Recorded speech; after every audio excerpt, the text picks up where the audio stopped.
Hi guys, and welcome to episode 4. Marvel Comics in Norway in the 60s and 70s.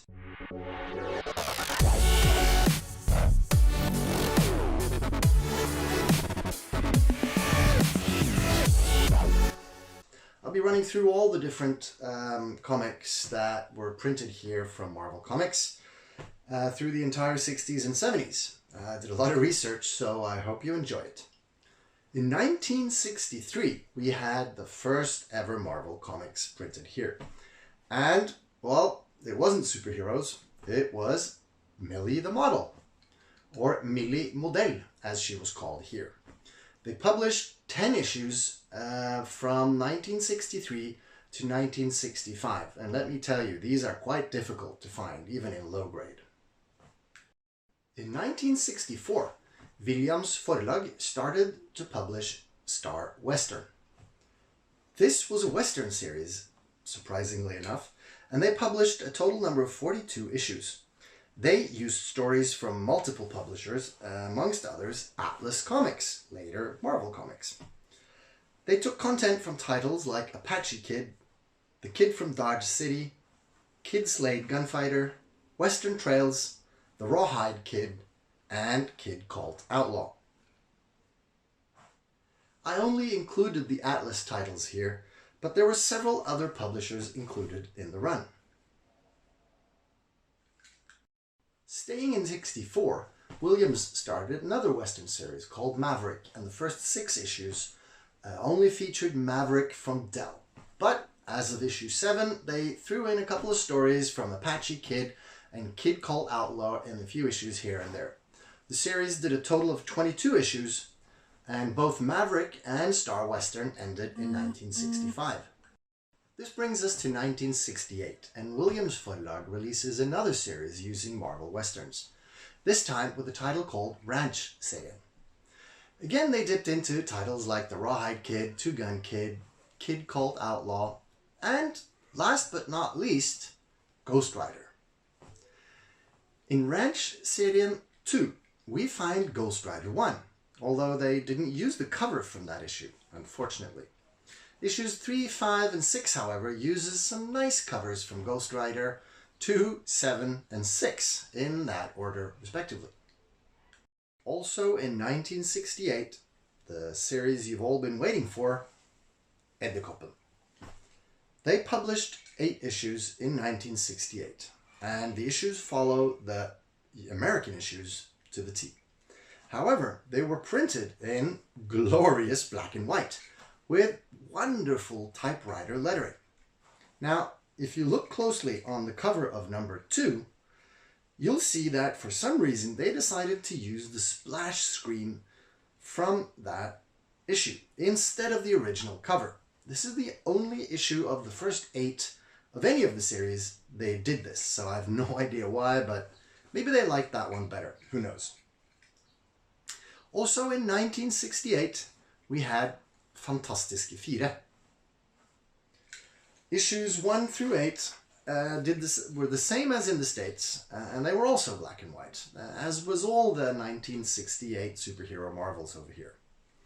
Now, if you look at the Norwegian covers and you compare them with the American ones, you'll see that almost all of the covers has been partially recolored, primarily the backgrounds, and I don't know the reason for this, but there you have it. And so at the end of 1968, they merged Edderkoppen and Fantastiske Fire into a joint title called, wait for it, Fantastiske Fire og Edderkoppen, which basically means Fantastic Four and Spider-Man. This lasted for 2 issues, and they continue the numbering from Fantastiske Fire, so the 2 issues are numbered 9 and 10, and they contain Fantastic Four number 9 and Spider-Man, Amazing Spider-Man number 9, and of course Fantastic Four number 10 and Amazing Spider-Man number 10. Staying in 1968, we had another series, and this one is probably one of the toughest ones to get here in Norway. Koloss, 1 through 8, where the first 6 issues follow the first volume of Incredible Hulk, 1 through 6. Now number 7 is Tales of Astonish 59, and number 8 uses Tales to Astonish number 61. I have absolutely no idea why they skipped number 60. Also, in 1968, this was a big year for superheroes in Norway. We had The Moon. 8 issues, 1 through 8, following this issues in the States. And also here we can see there are some color touch-ups on the covers. So after these 8 issues of Koloss and 8 issues of The Moon are published, they decided to merge these 2 titles as well, and we get The Moon og Koloss, Daredevil and Hulk. Again, 2 issues were published in 1968. And issue 9 has Daredevil number 9 and Tales to Astonish 62. And issue 10 has Daredevil 10 and Tales to Astonish 63. And it also uses the Tales to Astonish cover. Again, these 2 are considered a part of the Moon run, and the numbering continues with 9 and 10. So the lesser known of these titles that were published in 1968 is Fakkelen og Jernmannen, The Human Torch and Iron Man. They only did 4 issues of this, and they used stories and covers from Strange Tales and Tales of Suspense. Now, even though you can see the classic Iron Man pose from Tales of Suspense 39 on the cover of number 1, the issue actually only contains Tales of Suspense 40, his second appearance. No idea why they skipped the first one, but hey, there you go. There were a lot of weird editorial decisions made in Norway when it comes to Marvel superheroes, and if you have seen some of my other videos, you will have noticed this. In 1969, we have 5 more The Moon issues published. These issues uses covers and stories from Daredevil, Fantastic Four, Amazing Spider-Man, Tales of Suspense, and Tales to Astonish. This series continues into 1970, which I'll be covering shortly.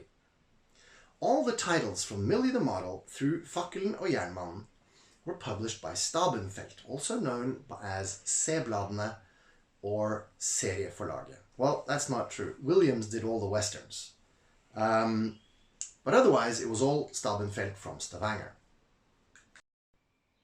As we head into the 1970s, we have 10 issues of The Moon in 1970. Now, this was a series that by now we're incorporating 2 or 3 issues of Fantastic Four, Amazing Spider-Man, Daredevil in each issue.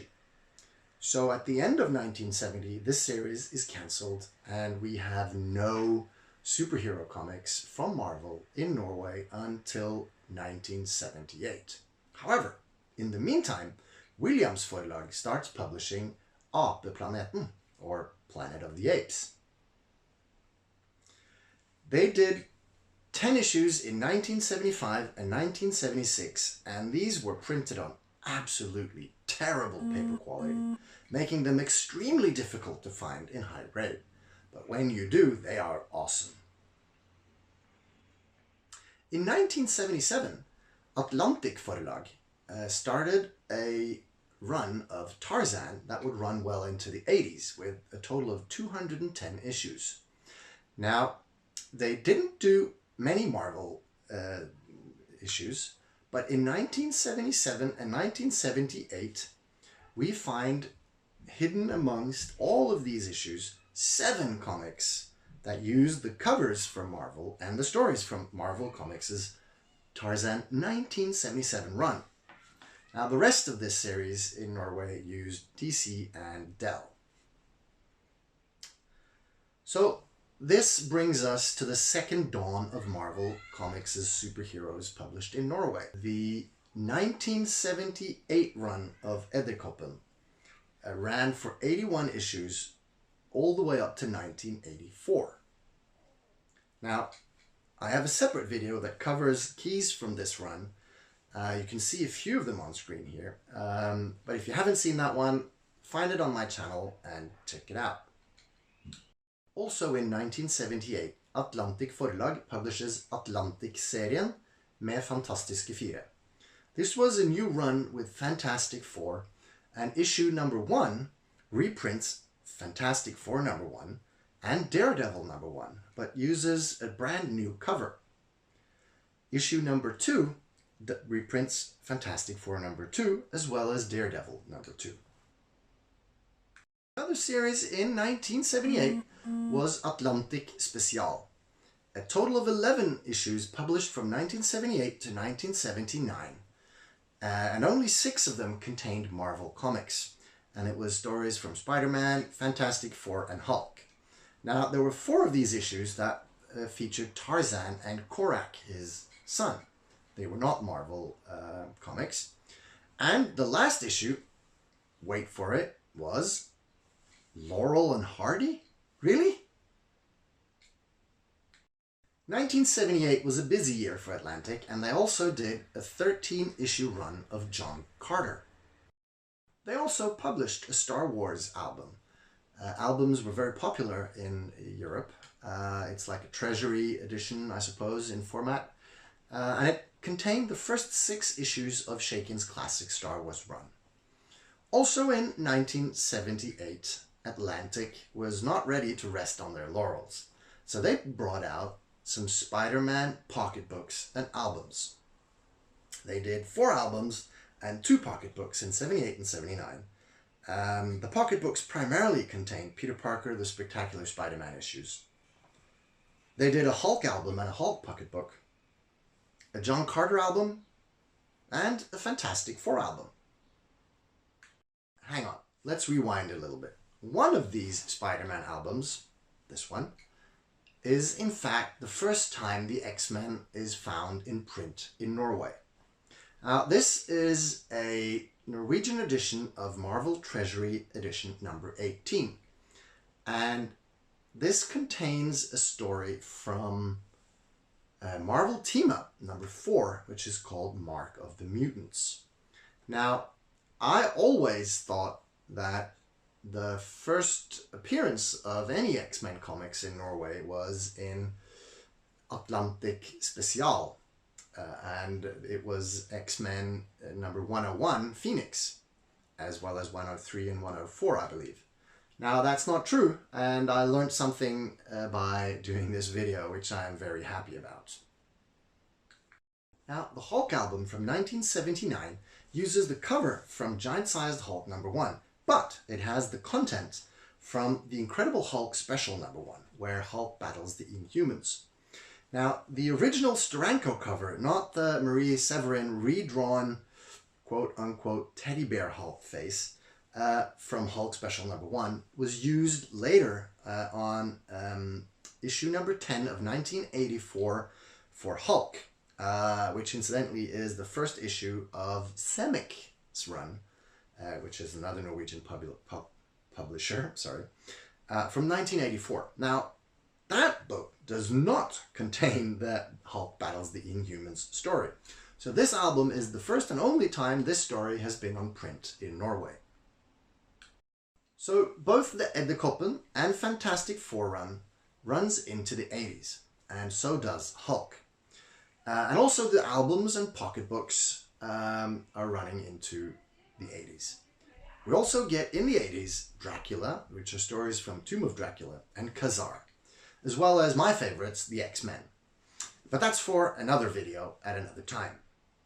I hope you enjoyed this video about Marvel Comics in Norway in the 60s and 70s. I enjoyed it a lot by doing all the research. I had no idea we had Tarzan Marvel stories. I didn't even know Marvel had done Tarzan stories, but there you go. If you like this video, why not subscribe to my channel? I'll be putting out several videos in the future, near and far. Not all of them covering Norwegian comics. I'll move into other foreign comics as well.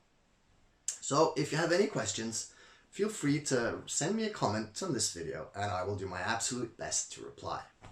Until next time, signing off.